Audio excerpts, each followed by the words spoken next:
Hello students. अब मैं आप लोगों को विज्ञान सब्जेक्ट से इम्पॉर्टेंट प्रश्न भी बताने वाला हूँ।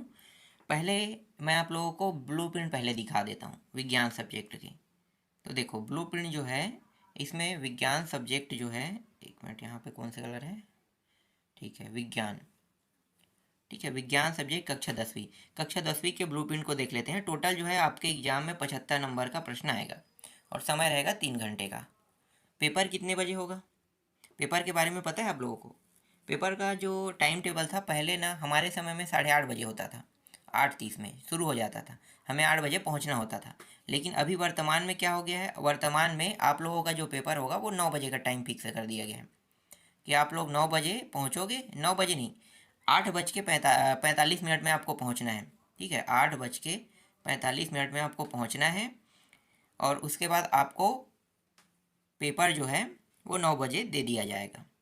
तो 8:45 में जब आप पहुंचोगे तो आपको आंसर शीट दिया जाएगा और आंसर शीट में अपना रोल नंबर, जितना भी बायोडाटा जो जो पूछा जाएगा उनको उसमें भरना है, फिल करना है। उसके बाद 9 बजे आपको मेन पेपर दे दिया जाएगा। पेपर उस टाइम आप खोल सकते हो, खोल के आप सभी प्रश्नों को पढ़ सकते हो और फिर बना सकते हो। और यहीं पे एक खेल होता है, आपको मैं बता दूं, कई स्कूलों में क्या होता है, ये जो 8:45 होता है ना, आप जब पेपर भरते हो उसके बाद 9 बजे आप लोगों को पेपर दिया जाता है। तो 9 बजे जब पेपर दिया जाता है तो आपके पास 15 मिनट का जो समय रहता है, जो लास्ट में होता है, वो यहीं पे ले लिया जाता है। और यहीं पे लेने के बाद जो 15 नंबर के प्रश्न है, एक नंबर के, कई स्कूलों में ना बताना चालू कर दिया। अब मुझे पता नहीं, पहले बताते थे, अब बताते हैं कि नहीं बताते ये पता नहीं। लेकिन ज़्यादातर ना फोकस करते हैं जो प्राइवेट स्कूल के बच्चे हैं ना, प्राइवेट स्कूल के नंबर अच्छा आना चाहिए कहते हैं ना। तो प्राइवेट स्कूल के जो बच्चे हैं उनको ना, उनके जो क्लास टीचर होते हैं वो आकर अपने बच्चों को बताने के लिए वो लोग कुछ प्रश्नों को बता के चले जाते हैं। कुछ नहीं कह सकते हैं, पूरा 15 में 15 को बता देते हैं, 15 नंबर के प्रश्नों को, क्योंकि वो लोग प्रश्न पत्रों को खोले रहते हैं ना। या फिर कह देते हैं कि चलो तुम लोग बाद में उस प्रश्नों को बनाना है 1 1 नंबर का, अभी तुम लोग ना वहाँ पे जगह छोड़ दो, क्योंकि जगह छोड़वा देते हैं और बाद में ना तुम लोगों को, जैसे वो लोग भी पढ़ेंगे प्रश्नों को पढ़ने के बाद 15 नंबर के प्रश्नों को बता देते हैं। तो यहाँ पे यही बेनिफिट मिलता है।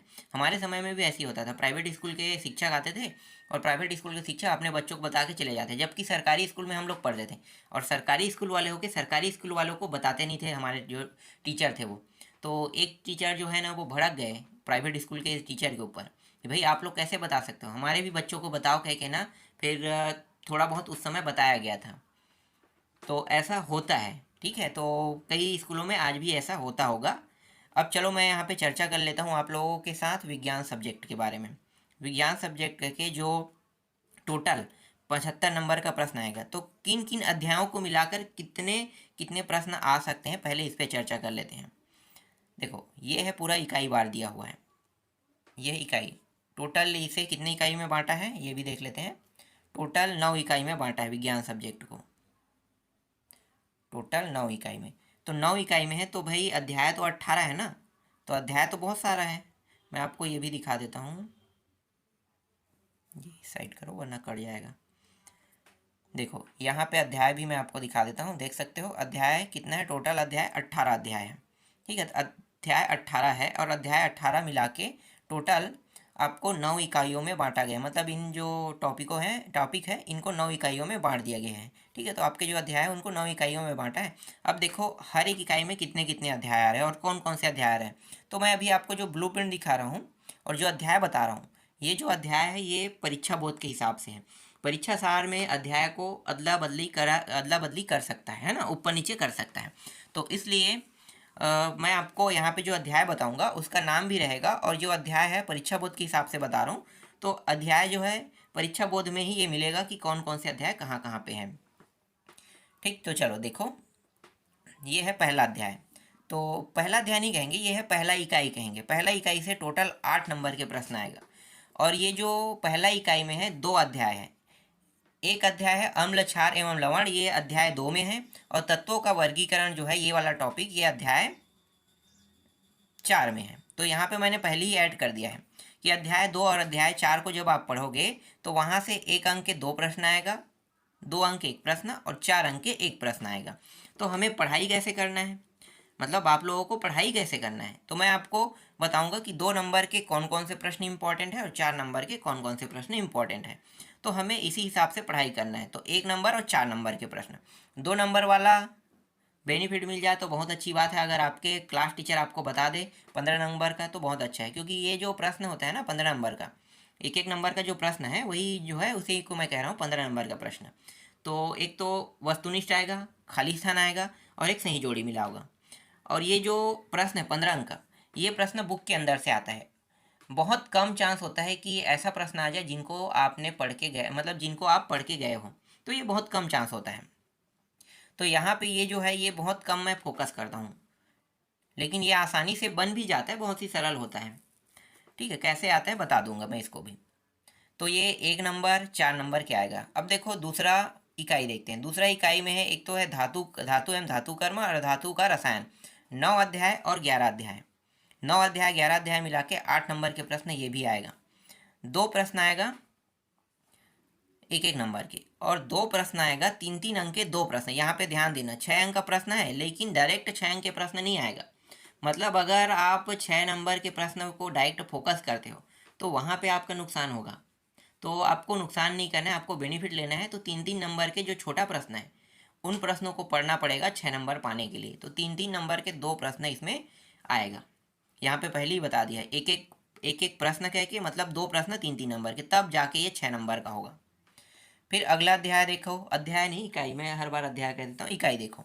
तीसरे इकाई में दैनिक जीवन में रसायन, उसके बाद हाइड्रोकार्बन के व्युत्पन्न है। तो 17 और 16 अध्याय, 17 और 16 अध्याय से 8 नंबर के प्रश्न आएगा। 1 अंक के 2 प्रश्न, 2 अंक के 1 प्रश्न और 1 प्रश्न आएगा 4 अंक का। फिर चौथा इकाई देखो, उष्मा एवं ताप ऊर्जा, और दूसरा है स्वरूप एवं स्रोत, है ना। तो 2 यहाँ पे अध्याय यहाँ भी है। इस इकाई में 7 नंबर के प्रश्न आएगा। 1 अंक के 2, 2 अंक के 1 और 3 अंक के 1, इस तरीके से प्रश्न आएगा। तो इसी हिसाब से हम लोग प्रश्नों को देखेंगे, है ना। तो मैं जितना भी प्रश्न रहेगा जो 2 और 3 अंक के होगा उन सभी को बताऊंगा कि कौन कौन सा इंपॉर्टेंट है। और इससे बड़ा प्रश्न होगा तो उसको हमें छोड़ देना है, क्योंकि वो आएगा ही नहीं। जब आएगा ही नहीं तो उसको पढ़ने का क्या मतलब, है ना। तो उनको छोड़ देंगे। फिर इकाई 5 देखो, 10 और 13 नंबर के प्रश्न आएगा, जिसमें प्रकाश परावर्तन अपवर्तन समतल सतह से गोली सतह से। ठीक है, तो ये भी 2 अध्याय हैं। 10 नंबर के 2 प्रश्न 1 अंक के आएगा, 1 प्रश्न 4 अंक के और 1 प्रश्न 6 अंक के। 6 का नहीं 5 का होगा ना, ये कितना है 2, नहीं ये 3 अंक के। ठीक है, ये 3 अंक के और एक है 5 अंक के। तो 3 अंक के और 5 अंक के प्रश्नों पर फोकस करना है।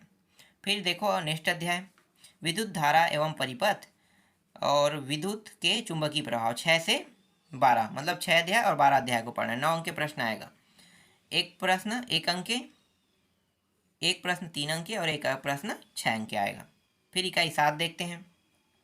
इकाई 7 में भी 2 अध्याय हैं, जीवों का विकास और अनुवांशिकी जनकों से संतानों तक। तो 1 से 15, ठीक है, 1 अध्याय और 15 अध्याय को देखना है। 8 अंक के प्रश्न आएगा। 1 प्रश्न 1 अंक के, 1 प्रश्न 3 और 1 प्रश्न 4, मतलब ये 3 अंक के हैं और ये 4 अंक का है। फिर 8वां इकाई देखो, 8वां इकाई में 3 अध्याय है। जैविक प्रक्रिया, मतलब पोषण, परिवहन, श्वसन, परिवहन, श्वसन, उत्सर्जन, नियंत्रण, समन्वय, पर प्रजनन, वृद्धि एवं परिवर्धन। तो मतलब 7 अध्याय को भी देखना है, 8 को भी देखना है, 14 को, तब मिला के 13 अंक के प्रश्न आएगा। 1 प्रश्न 1 अंक के, 1 प्रश्न 2 अंक के और 1 प्रश्न 4 अंक का और 1 प्रश्न 6 अंक का, जिसमें 3 अंक के ही प्रश्न आएगा। देखो 6 अंक के प्रश्न जो है वो 3 अंक के रहेगा। तो आपको 3 अंक के ही प्रश्न को देखना है, ठीक है, तब वो दोनों मिला के 6 अंक के होगा। फिर यहाँ पे 9वां इकाई में आ जाते हैं। सिर्फ इसमें 1 अध्याय है, हमारा पर्यावरण पारिस्थितिक तंत्र में ऊर्जा प्रवाह। ये अध्याय 5 में है, परीक्षा बोर्ड में अध्याय 5 में है। अब दूसरा जगह में कौन से अध्याय में मैं आपको नहीं बता सकता, ठीक है। तो ये परीक्षा बोर्ड में अध्याय 5 में 4 अंक आएगा, 2 प्रश्न 1 अंक के और 1 प्रश्न 2 अंक आएगा। तो इस तरीके से कुल जो प्रश्न है, देखो कुल जो नंबर है पहले देख लेते हैं। 75 का रहेगा।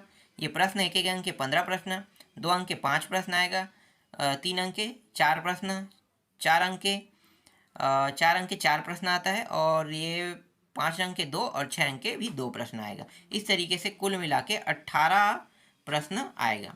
तो इस तरीके से 18 प्रश्न रहेगा 18 तक के। और विज्ञान के जितने भी टॉपिक हैं, ठीक है, जिनको मैं आपको बताऊंगा उन सारे टॉपिकों को अच्छे से आपको देखना है। सारे के सारे मोस्ट IMP रहेगा।